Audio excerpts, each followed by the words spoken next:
Juda qattiq urilgan Cobalt avtomobili akalar, e'tibor beringlar. Mashinani udariga sog' joyi yo'q.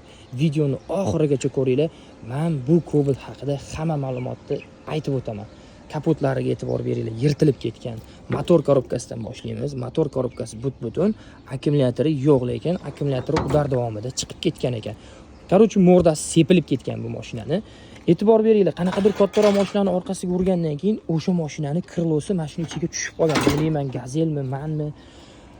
Va bu mashina urilib turib og'anagan. Kapot, krilo, fara, bamper mordalari buzilib ketgan. Tomlarida yaxshi g'ijim bo'lib yotibdi. Salon holatlari ham yaxshi, eshigida ham ishi bor. Endi sizlarga savol. Cobalt airbag otmagan. Cobaltchilarga ham savol, GMga ham savol. Nimaga otmagan? Lekin airbagi o'chirilmagan akalar. Orqa eshigi, orqa krilolari va mana bu joylarini ko'rsanglar yirtilib yotibdi.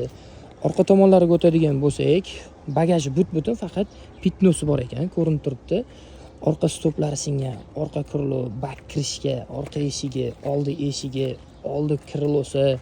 Xullas, mashina juda ham achinarli holatga kelib qolgan akalar. Ko'rib turgan mashinalarni biz xuddi shu holatda sotib oldik. Yili 2020, 70 ming kilometr masofani bosib o'tgan akalar.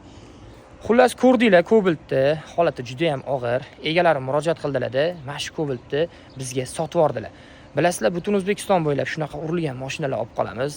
Bizga bemalol murojaat qilasizlar va avariyni mashina topib bersanglar, tanish bilishdan chiqib qolsa agar mabodo, $100 dan $200 hadya bor akalar. Butun O'zbekiston bo'ylab borib olib kelaveramiz. Bemalol murojaat qilinglar, sizlar uchun 24/7 xizmatdamiz. Bizga bog'lanib avariyni mashinalarni zo'r narxlarda baraka qilib olishinglar mumkin akalar.